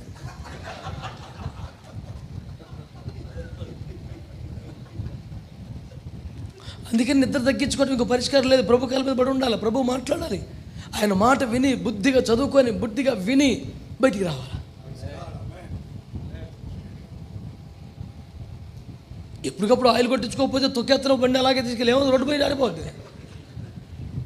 అప్పుడు పరిస్థితి ఏంటంటే అది బతుకు. ఎప్పటికప్పుడు బంకుకి వెళ్ళాలా, ఫిల్ చేసుకుంటూ ఉండాలా. మాట్లాడతాం 2 గంటలు 3 గంటలు, గదిలోకి వెళ్ళి తలుపులు వేసుకోవాలి. ప్రభువా, నువ్వు చెప్పిన మాటలను ఇచ్చేసానయ్యా, ఖాళీ అయిపోయాను బాబు. అంటే రోడ్డు మీద బండి ఆగిపోకముందే నింపబట్టకు నువ్వు ఇష్టపడాలి.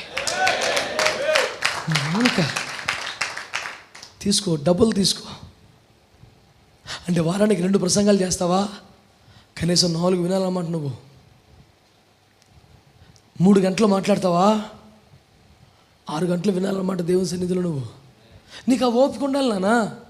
ఈ 2 పెట్టినందుకు, ఇది 1 పెట్టినందుకు, ఇందులో సగం ఇది ఉండాలి. మాట్లాడింది కాదంట్లా, కాకపోతే రెట్టింపు విను. ఆమేన్. అన్నమాట ఒప్పుకున్నారా?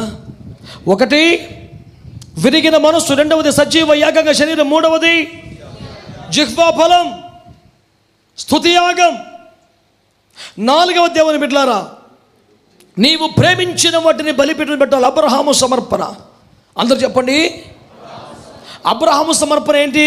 కొడుకుని పెట్టాడు, కూతురు. సబ్జెక్ట్ అది కాదు. అక్కడ నీవు ప్రేమించినది పెట్టమన్నాడు. నీకు బాగా ఏది ఇష్టం? మీరు నవ్వుతారు చెప్తే కానీ ఒక పాస్టర్ గారిని అడిగాను, నువ్వేం పెట్టావు బలిపీఠం మీదని?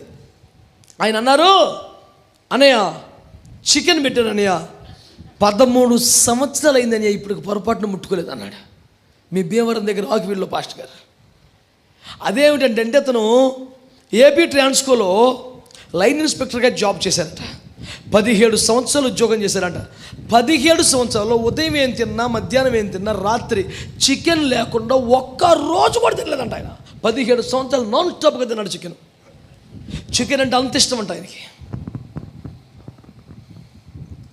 దాన్ని వండుకునే విధానంలో చిన్న చిన్న మార్పులు చేస్తాడు, చికెన్ మాత్రం మార్చడు. కంపల్సరీ చికెన్ ఉండాలా, అంత ఇష్టమంట ఆయనకి. సరిగ్గా ఇదే మాట ప్రభు మాట్లాడారంట ఆయనతో. సేవకు చెప్పు, నా కుమారుడు నువ్వు బలిపీఠం ఏం పెడతావు? నీకు ఇష్టమైంది పెట్టాలనగానే, నాకు ఇష్టమైంది అయితే చికెనే. వెంటనే సమర్పించుకున్నాడంట. 13 సంవత్సరాల్లో అన్నయ్య ఒక్కసారి కూడా తినలేదని నేను ఆశ్చర్యపోయాను. వెరీ గుడ్ అనిపించింది. నేను మీలో కొందరికి నిద్ర ఇష్టమేమో, మీలో కొంతమందికి ఖరీదైన వస్త్రాలు ఇష్టమేమో, మీరు కొంతమందికి మైకాసురులు, బకాసురులు అని విన్నారు మీరు? తెగ తినేవాడు. మైకాసురుడు అంటే మైకు దొరికితాడు వదలటక. అసురుడు అంటే రాక్షసుడు అన్నమాట. ఆడు ఏ రాక్షసుడు? మైకాసురుడు. మైకు దొరికితే ఇక బలి. మొన్న గృహప్రవేశంలో పాస్టర్ గారు 20 నిమిషాలు ప్రార్థన చేశారు. అసలు ఇంత భారం ఏంటి అనిపించింది, కానీ నాకు అనుమానం వచ్చింది. భారం కాదు ఇది, అనుమానం వచ్చి కొంచెం జాగ్రత్తగా, అన్న ఏంటన్నా అంత చాలాసేపు చేసావు అంటే, అన్నకు ప్రసంగం ఇస్తాడు అనుకున్నాను తమ్ముడు.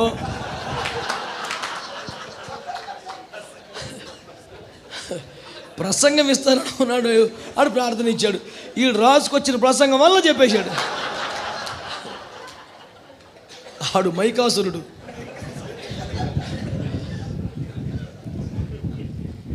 ప్రభు రాక్షసులను కూడా దేవదూతలుగా మార్చాలి. ఆమేన్, హల్లెలూయా, ఆమేన్, హల్లెలూయా. కనుక మీరు ఆలోచించండి ఇట్లాంటి విషయాల్లో.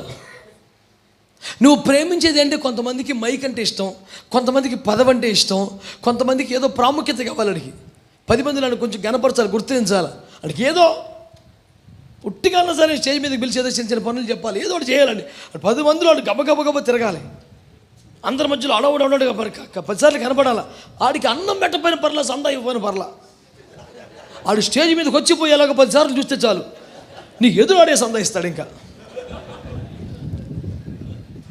నువ్వు ప్రేమించేది ఏంటో నేను అడుగుతున్నాను. మనిషి అన్న కదా, బుద్ధి ఉంటుంది పుర్రికి.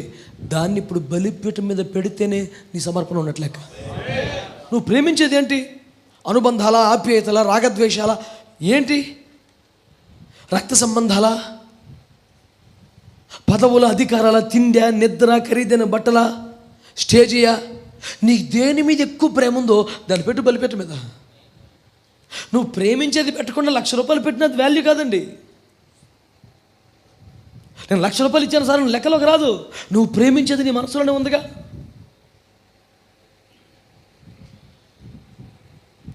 మీరు సంతోషపడి వెళ్ళిపోవడం కాదు, సీరియస్గా ఇప్పుడు ఆలోచించండి. నిజంగా నువ్వు ప్రేమించేది ఏదైనా బలిపీఠం మీద పెట్టగలవా?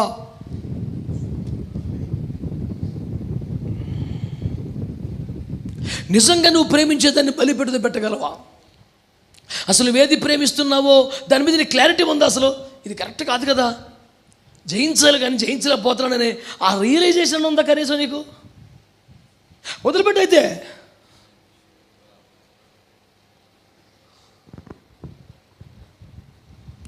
పార్వతీపురంలో ఒక పాస్టర్ గారు ఉన్నారు. నేను ఆ మధ్యకాలంలో ఎక్కువగా ప్రతి నెల వెళ్ళేవాడిని. వెళ్ళిన ప్రతిసారి కొత్త సెల్ ఫోన్ ఉండేది చేతిలో. చూశాను. నేను అన్నాను, ఇది కూడా నీకు పాపమేనా? నువ్వు ఈ దరిద్రాన్ని బలిపీఠం పెట్టలేకపోతే నీ సేవ పోద్దని చెప్పాను. అతను ఫస్ట్ లైట్ తీసుకున్నాడు, కానీ రాత్రి ఇంటికి వెళ్ళాక దేవుడు అతనితో మాట్లాడాడంట. తెల్లారిపోతే ఏడుచుకుంటూ వచ్చాడు, అన్నయ్య నాకు భయం వేసి నిద్ర పట్టలేదు రాత్రి అన్నాడు. అయితే నువ్వు కరెక్ట్ అయిన పాకులు ఉన్నావు, నువ్వు బతుకుతావు పో అని చెప్పాను. ఆమె మీకు అర్థమైందండి? అదొక కొత్త వస్తువులు మోజు ఒకడికి. ఈ చిన్న చిన్న చిల్లర బుద్ధులు ఉండకూడదు సేవకుడికి. ఈ చిల్లర బుద్ధులు ఉండకూడదు. సేవ కొరకు ప్రభు నీకు అవసరమైంది ఏదైనా సమకూరుస్తాడు, దాంట్లో సంతోషించాలి, దాన్ని ప్రభు మహిమార్థం వాడుకోవాలంతే. ఈ రోజుల్లో సేవలో సెల్ ఫోన్ లేకుండా సేవ చేయడం కష్టం, కానీ సెల్ ఫోన్తోనే సేవ చేస్తాను అనుకుంటే ఇంకా కష్టం.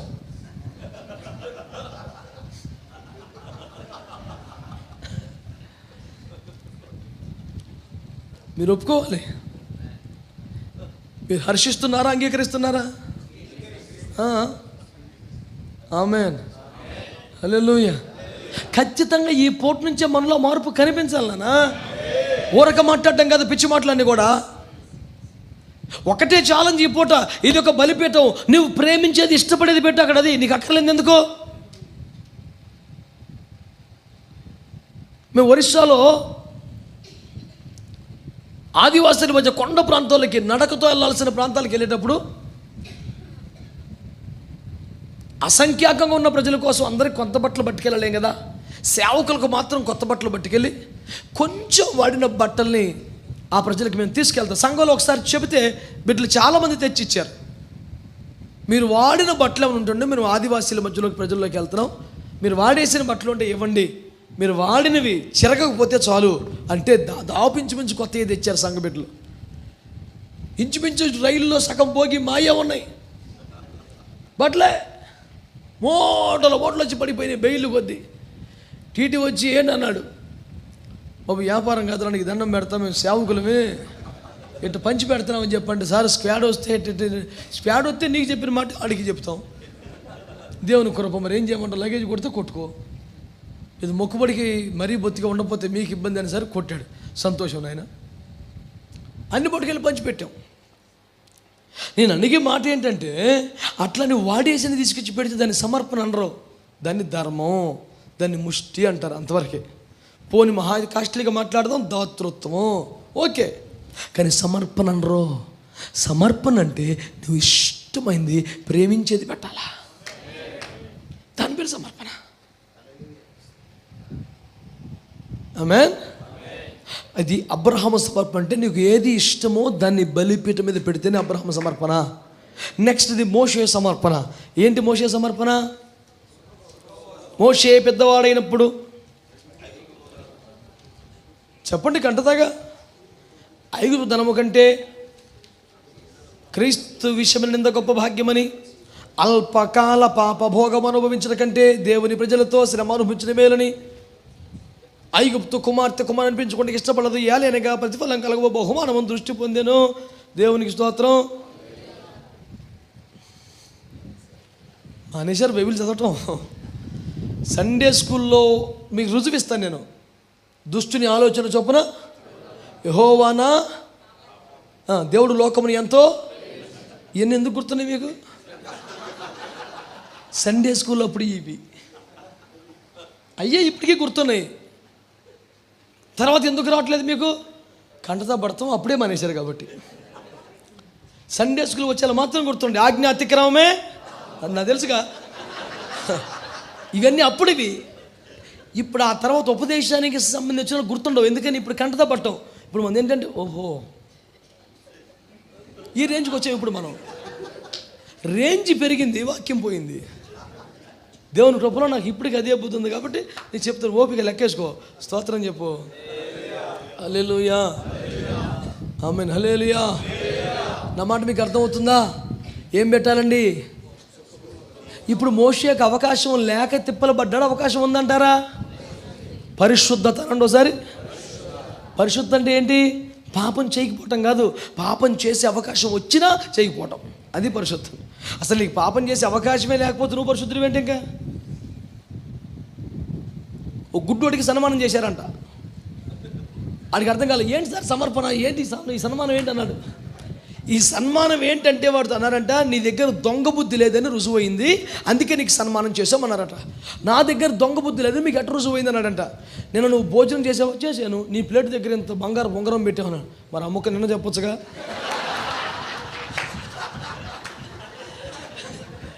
తడి వేసి లాగేద్దును కదరా, ఒక షాలు గప్పావు, షాలు. సో దొంగతనం చేయలేదు కాబట్టి దొంగ బుద్ధి లేదా? దొంగతనం చేసే ఛాన్స్ లేదు కాబట్టి చేయలేదు. ఒకడు అంటాడు మన దగ్గర వచ్చి నేను ఎప్పటికీ ఒక్క రూపాయి కూడా ఆర్థిక నేరానికి పాల్పడలేదని అన్నాడు. నీకు ఆదాయం ఎంత నెలకు అన్నాను. ఒక 2-3 వేలు ఉంటుంది. నీ నెలకు 3,000 కూడా నువ్వు ఆర్థిక నేరం ఏం చేస్తావు? నీ తిండికే చాలదాయే.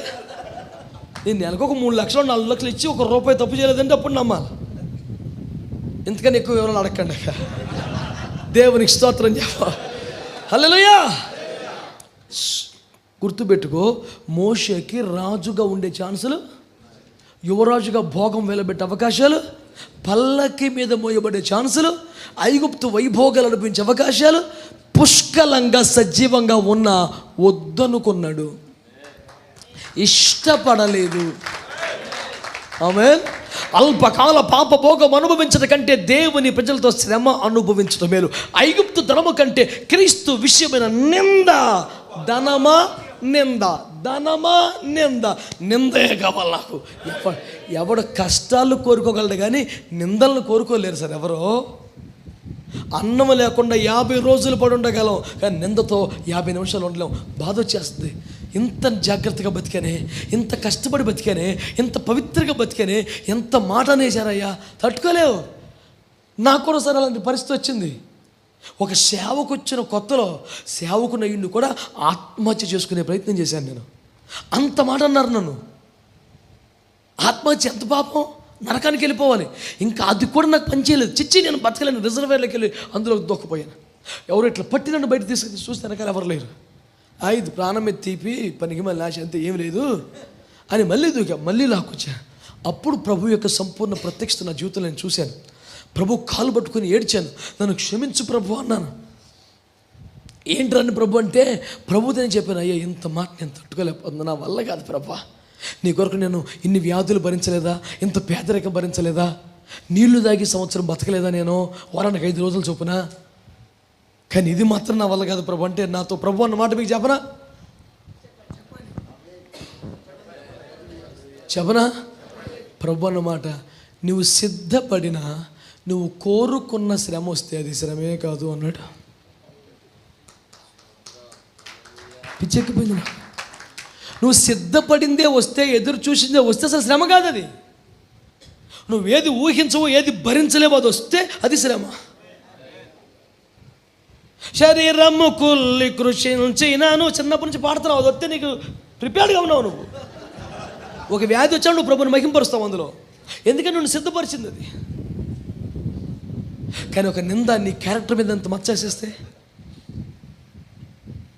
కోతిలో త్రోయబడినా, బానిసగా మార్చబడ్డా, పరిశుద్ధతను కాపాడుకుంటూ బతుకుతున్న యోసేపుని అంత హరడి చేసి మాట్లాడితే, అతను జైల్లో నడుస్తుంటే ఎలా ఉంటుందండి ఫీలింగ్?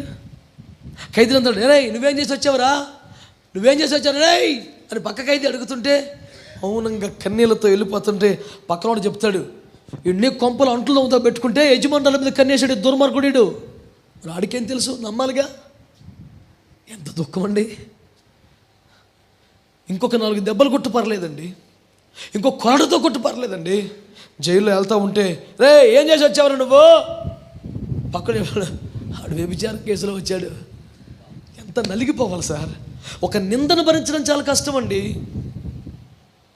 నేను నా బైబిల్ రాసుకున్నాను, ఐగుప్తు ఇనుము అతన్ని బాధించనంటే నేను బ్రాకెట్లో నిందని పెట్టుకున్నాను. నేను ఆ ఇనుము బాధ కూడా తక్కువే సార్, సంఖ్యల్లో బాధ కూడా తక్కువే. ఈ మాట మనం ఎట్లా వీధిలో తిరగాలి రేపు పొద్దున్న? ఆ ఒక్క పరిస్థితి తట్టుకోలేక నేను చనిపోవాలనుకున్నాను. ప్రభు నన్ను క్షమించి బ్రతకడానికి అవకాశం ఇచ్చి, ఎక్కడ అవమానపరచబడ్డావో అక్కడ నేను ఘనపరుస్తానని మాటిచ్చాక మెల్లిగా ధైర్యం తెచ్చుకొని మళ్ళీ బ్రతకటం మొదలుపెట్టాను. నిజంగానే అన్నతి కాలంలోనే ప్రభు అదే స్టీల్ ప్లాంట్లో నన్ను ఎంతో కృప చూపించి నిలబెట్టాడు. ఎన్నో ఘనమైన కార్యాలు చేయడానికి, ఎంతో ఘనత పొందడానికి ఈ అల్పునికి ప్రభు విస్తారమైన అవకాశాలు ఇచ్చాడు. దేవునికి స్తుతి కలుగునగాక. ఆమేన్. హల్లెలూయా. సుఖభోగాల్ని బలిపీఠం మీద పెట్టగలరా దైవజనులారా? దైవజనులారా, సుఖభోగాల్ని బలిపీఠం మీద పెట్టగలరా? నేను ఓపెన్గా మాట్లాడుతున్నందుకు నన్ను తప్పు పట్టకండి, మాట్లాడకపోతే అవ్వట్లేదు కాబట్టి మాట్లాడుతున్నాను. కొందరు దైవజనుల ఉపదేశంలో ఫ్యామిలీ ప్లానింగ్ ఆపరేషన్ చేసుకోవటం పాపం. కుటుంబ నియంత్రణ ఆపరేషన్ చేసుకోవటం అనేది దేవుని చిత్తానికి వ్యతిరేకం, పాపం, అట్లా మనం చేయకూడదు అని వాళ్ళు అంటున్నారు. ఎందుకంటే సంతానము గర్భఫలము యెహోవా అనుగ్రహించు స్వాస్థ్యము బహుమానము. కాబట్టి దేవుడు అనుగ్రహిస్తున్న దాన్ని ఆపడానికి నువ్వెవడివి? ప్రభుత్వం మాటలు ఎక్కువ, నీకు దేవుడి మాటలు ఎక్కువ అంటూ చాలా కోప్పడతారు. నేను అంటాను, నాకు అంత చదువు లేదు కానీ, అంత ఖరీదైన మాటలు మాట్లాడడానికి అవగాహన, అనుభవం, అర్హత లేదు కానీ నాకు ఒక అనుమానం ఉంది. ఏంటంటే గర్భఫలము యెహోవా అనుగ్రహించు స్వాస్థ్యం అన్న వాక్యం నచ్చింది కదా. అన్నిటి అంతము సమీపించింది కనుక భార్యలు కలిగిన వారు లేనట్లుగా బతకండి అన్నమాట మరి నీకు ఎందుకు నచ్చలేదు? అంటే నీకు వేరే విధి అయితేమి కాదు, నీకు ఇష్టమైన వచ్చిన నువ్వు తీసుకుంటావు, ఎవరికి ఇష్టం వచ్చిన వాడు తీసుకుంటున్నాడు. నా మాట నన్ను గాయపరిస్తే నన్ను మన్నించు, కానీ నేనేం మాట్లాడుతున్నాను 100% స్పృహలో ఉండి మాట్లాడుతున్నాను. ఆవేశంతో పిచ్చి పిచ్చిగా మాట్లాడట్లా. With 100% conscious I'm telling this. ఏదో వాదించడానికి తెలివిగా నోరు తెగబడిపోయి మీదకి రావటం కాదు. నీ మనస్సాక్షి లేదా? నీకు దేశ క్షేమం నీ చేతుల్లో లేదా? నువ్వు ఒక బాధ్యత గల పౌరుడు కదా?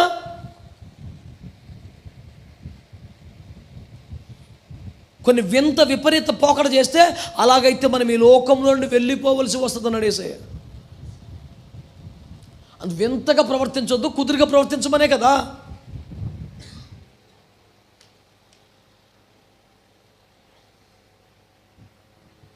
అతి అంటే ఎలా ఉంటుంది తెలుసా? నీతిమంతుడు విశ్వాసం మూలంగా జీవించినందుకు అన్నం మానేశాడు అంటాడు. అతి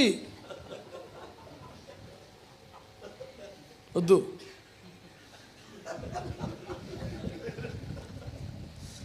ఇంకా నట్టగా వదిలేస్తే వెలుచూపును బట్టి కాకంటే కళ్ళు మూసుకొని నడుతాడు. ఇంకాడు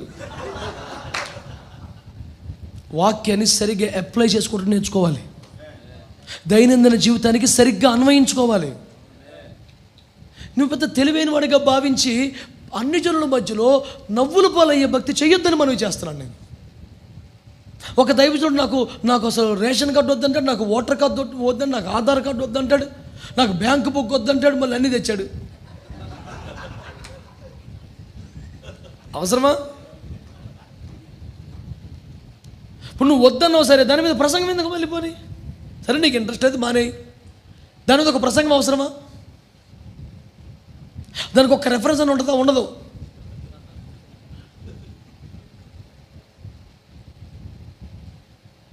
వ్యాఖ్యానం చేసుకోవటం రావాలి. మనుషుడు రొట్టె వలన మాత్రము కాదు, దేవుని నోట నుండొచ్చు ప్రతి మాట వలన జీవించును అన్న మాటను నమ్మినవాడు మరి ఎందుకన్నా నిన్నావు నువ్వు అసలు 3 పూట్ల? ఆ రొట్టె జీవింపు చేసేది వేరు, ఈ తిండి జీవింపు చేసేది వేరు. మన పౌరసత్వం పరలోకం ఉందనంటే ఆ పౌరసత్వం వేరు, ఇక్కడ తెచ్చేది వేరు.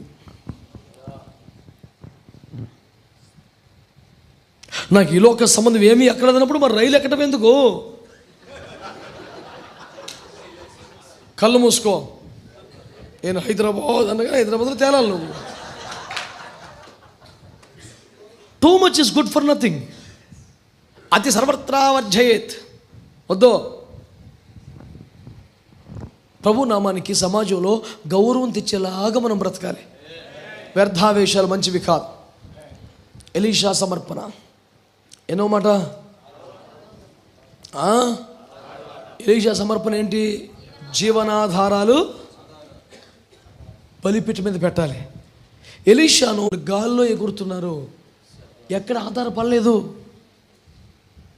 నా మాటలు మీకు అర్థమవుతున్నాయా? నిజంగా నువ్వు దేవునిపై ఆధారపడి సేవ చేస్తున్నావా? నన్ను అడిగారు, చెప్పాను కన్నా, ఒక్క $100 వచ్చేలా చేయనా? నీకు ఎక్కువ సాయం చేయలేను కానీ నెలకు ఒక $100 వచ్చేలా చూస్తా. ఏదో చల్లనీళ్ళకి వేడి నీళ్ళు, నాకు ఇంకా చల్లనీళ్ళు అక్కర్లా, వేడి నీళ్ళే ఉన్నాయి. స్తోత్రం చెప్పండి. హల్లెలూయా. వద్దు, రాజీ పడిపోయి బతకాల్సిన పని లేదు. దేవునికి మహిమ కలుగునుగా. సేవకు పిలిస్తే దేవుడు నువ్వు ట్యూషన్ చెప్పుకొని ఫీజు కట్టుకొని ఏంటి చిల్లర కొట్ట పెట్టుకొని సామాన్లు అమ్ముకొని బతికేసి వారం రోజు సంతకేసేసి మొత్తం సంపాదించుకొచ్చేసి అలా చేస్తే బాగుంటలేదని సేవలోనే అమ్మకాలు పెట్టారు. ఇప్పుడు వివరాలు అనవసరం.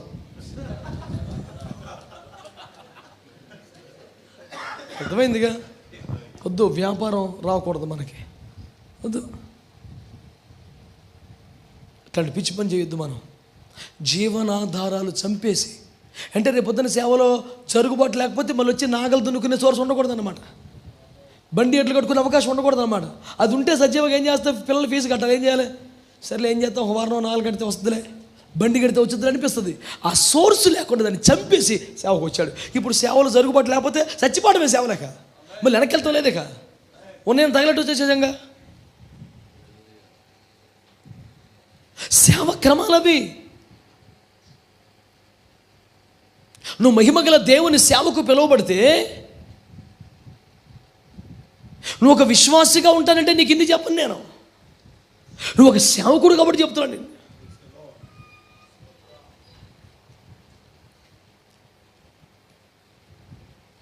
కనుక దేవుని వాక్యాన్ని ఆలోచించండి మీరు. రెండవ మాట మనం చూస్తున్నాం, ప్రాణాధారం, జీవనాధారాల్ని వదిలేశారు. ఇక 7వది చివరిది, తమ ప్రాణాలు బలిపీఠం మీద పెట్టి సేవ చేశారు అపోస్తలులు. చేతులెత్తి స్తోత్రం చెప్పండి. అపోస్తలులు తమ ప్రాణాలు బలిపీఠం మీద పెట్టి చేశారు, అవునా కాదు చెప్పండి? వాళ్ళు సేవలో సాగుతుండగా రిస్క్ వచ్చిందా? రిస్క్ ఉందని తెలిసి సేవ చేశారా? అది బలిపీఠం పెడతామంటే అది అసలు నీకే ఇబ్బంది రాదు. నువ్వు ప్రసంగికుడు, స్టేజ్ కట్టారు, లైటింగ్ పెట్టారు, మైక్ పెట్టారు, సెలరేకపోతాం వెళ్తే కనుక్కొని కొట్టారనుకో, అది వేరే.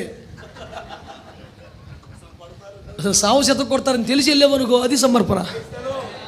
యెరూషలేములో బంధించబడ్డ కుమార్తెం కాక చనిపోటకులు నేను ఇష్టపడి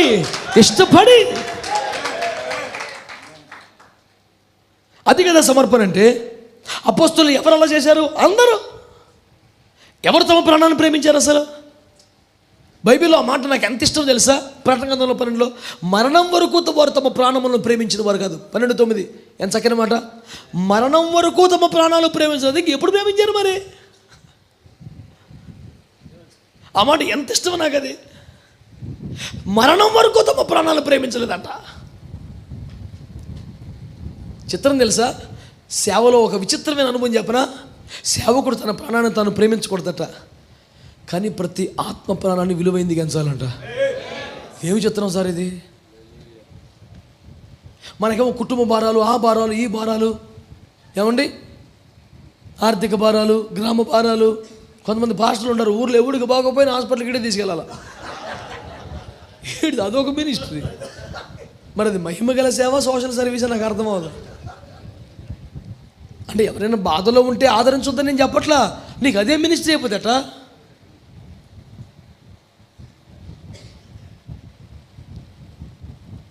ఇది అంబులెన్స్ డ్రైవర్ లాగా పద్దాకి ఇదే పని నీకు. కష్టంలో బాధలో ఉంటే నువ్వు ఆదుకోవద్దు అనటం లేదు నేను. ఆపదలు ఆదుకోవటం వేరు, ఇక ఆ పని మీద బతకటం వేరు. నేను ఎందుకు పిలిచాడు దేవుడు? నీ పని ఏంటి? సోషల్ సర్వీసు, చారిటీ, ఇదేనా నీ పని? దానికి బోల్డు మంది ఉన్నారుగా.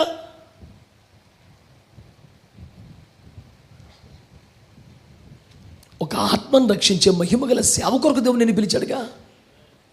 నువ్వు కూడా అదే చేస్తే మరి ఇంకేంటి పెద్ద వ్యత్యాసం? వాళ్ళు చేయలేని పని ఆత్మరక్షణ నువ్వు చేయాలి. రక్షించబడ్డ వారిని మహిమ సిద్ధపరచాలి, వాళ్ళు చేయలేరు, నువ్వు చేయాలా. మహిమగల సంఘములో సైనికులు తయారే సేవకులు చేయాలా, వాళ్ళు చేయలేరు, నువ్వు చేయాలా.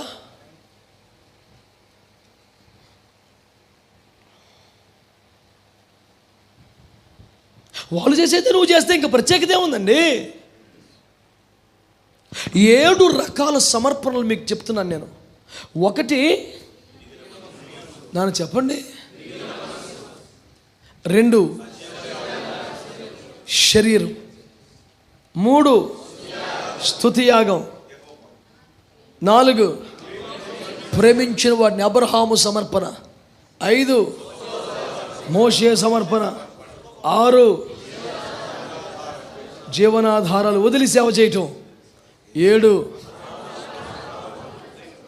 చాలామంది ఉద్యోగస్తులు సేవ చేస్తున్న వాళ్ళు ఏమంటారంటే, మేము ఎవరిపై ఆధారపడకుండా మా డబ్బులతో మేము చేస్తాం. ఆ మాట అనటం ద్వారా వాడు తన్ను తాను కనపరుచుకుంటున్నాడా, సంపూర్ణ సేవకులు అవమానపరుస్తున్నాడా? అసలు నీ తాత్పర్యం ఏంటి? మేము ఎవరి డబ్బులు తీసుకోమండి, ఎవరిపై ఆధారపడకుండా మా సేవ మేము చేస్తున్నాం అంటే నీ ఉద్దేశం ఏంటి? మీరందరూ మనుషులపై ఆధారపడి చేస్తున్నారు, మేము అట్లాంటి వాళ్ళం కాదు అని చెప్పాలన్న నీ భావన, అంతేనా నీ మనసు? సంపూర్ణ కాల సేవకుల పట్ల నీకున్న గౌరవం అదేనా? నీలాగా 10 రూపాయలు సంపాదించుకోగలిగిన వాళ్ళు కాదా? నీ ఐక్యూ ఐన్స్టీన్ రేంజ్ అనేది, న్యూటన్ గారి తలకాయ అనేది, మిగతా వాళ్ళందరూ వట్టి అమాయకులా? పోనీ ఎంత అమాయకులైతే మాత్రం కూలి పని చేసుకుని 100 రూపాయలు తెచ్చుకోలేడు రోజుకి. సేవకుల సమర్పణను చోకం చేసి మాట్లాడుతూ ఎవరు కూడా. నీకు ఆ సమర్పణ లేదా, నీ బతుకు ఇబ్బంది పడకు, చేసుకో సేవ. ఆ సమర్పణ వాడిని కించపరిచేలాగా ఎందుకు మాట్లాడాలి మరి? మోషే విడిచి రాలేదా? మాట్లాడరా మీరు? అబ్రహాం విడిచి కాదా? ఎలీషా విడిచి కాదా? మరి అపోస్తలులందరూ విడిచి కాదా? నా యేసయ్య మహిమను విడిచి కాదా? అసలు విడువకుండా సేవ చేసిన వారిని ఒకరిని చూపించినావు నువ్వు. అలాగైతే మన ఆత్మను సంపాదించొద్దంటావా? ఎందుకంటావండి? ఆత్మను సంపాదించుట ఒక విశ్వాసిగా, క్రైస్తవుడిగా అందరి కనీస బాధ్యత కదా. అంటే నువ్వు ఒక ఆత్మను సంపాదిస్తే వాడి దశభాగం తిండి తప్ప నీకు నెమ్మది ఉండదా? అంటే పరలోక రాజ్యాన్ని నింపడానికి ఆత్మలు సంపాదిస్తావా? నీ అకౌంట్ నింపుకోవడానికి ఆత్మలు సంపాదిస్తావా? అరే ఎంత అన్యాయం ఈ ఆలోచన! నీకు బాధ కలగాలి. నువ్వు సేవకులు అంటే కారణం నీ ఆత్మీయ నాయకుడి మీద కోపం వచ్చి సేవకు వచ్చావా? మీ పార్సకర్త ఏగలేక సేవకు వచ్చావా? అప్పగించుకోలేక సేవకు వచ్చావా? లేక దేవుని ఆత్మని త్రోసుకొని వచ్చిందా సేవకి? అరే మనసాక్షి లేదా అండి? ఏం మాట్లాడతాం మనం?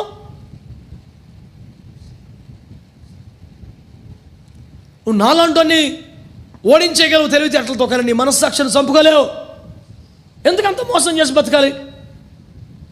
అయ్యా నాకు ఈ విషయంలో స్పష్టత లేదు, నేను ప్రభు దగ్గర కనిపెడుతున్నాను, ప్రభు మాట వెయిట్ చేస్తున్నాను. ఎంత హుందాగా ఉంది!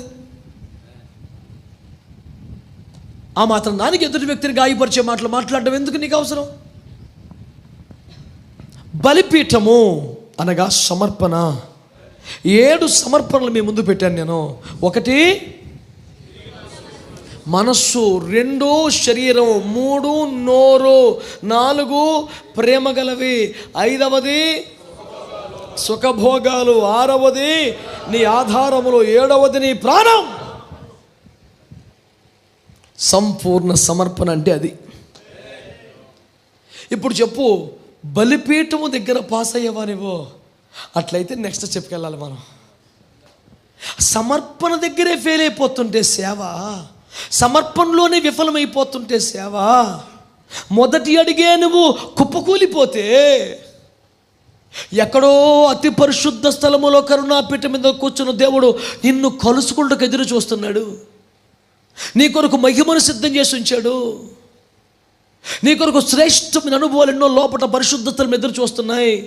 నువ్వు ఆవరణంలోని చతికిలబడిపోయావే. ఈ ప్రభువుకు అంగీకారమైన అర్పణలు పెట్టకపోతే అగ్ని రాదు. అగ్ని రాకపోతే అంగీకరించబడ్డట్టు కాదు. అగ్ని రాకపోతే గంగాల దగ్గరకు వచ్చే సౌర్సే లేదు నీకు. మరి గంగాల దగ్గర శుద్ధీకరణ లేకపోతే ఆలయ సేవకు లోపలికి వెళ్ళే ఛాన్స్ లేదు నీకు.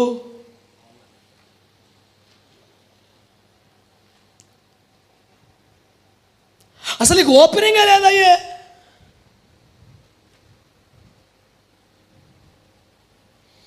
కనుక నీ మొత్తం సేవ ప్రమాదంలో పడిపోతాయి. అతి పరిశుద్ధ స్థలములో అత్యున్నతమైన మహిమలో కూర్చున్న దేవుడు నిన్ను కలుసుకోవాలని ఎదురు చూస్తున్నాడు నీ కోసం. ఆ ధూప వేదిక వద్ద నిన్ను కలుసుకొందును అని వాగ్దానం కూడా చేశాడు ఆయన. Just waiting for you. నువ్వు ఒక్కొక్క అనుభవాన్ని దాటి దావాలి. నీకు సరైన సమర్పణే లేదంటే అర్థం నువ్వు ఇంకా ఆవరణంలోనే ఉన్నావు. దేవుని అభిషేకం దిగవచ్చు పరిశుద్ధ స్థలంలో లేవు. దేవుడు ఎక్కడ సంచరిస్తున్నాడు? దీపస్తంభం దగ్గర. నువ్వు ఎక్కడో ఆవరణలో ఉన్నావు, నీకు దేవుని సముఖము కలగదు, దేవుని సన్నిధి కలగదు, దేవుని ప్రత్యక్షత నీకు ఉండదు. నువ్వు ఆవరణము దగ్గరే ఉండి ఏం సేవ చేస్తావు? దేవునికి దీపం వెలిగించలేవు, దేవునికి ధూపం వేయలేవు, ఆయన బల్ల మీద ఒక రొట్టెగా మారలేవు. నువ్వు ఎలాంటి సేవ చేస్తావు మరి?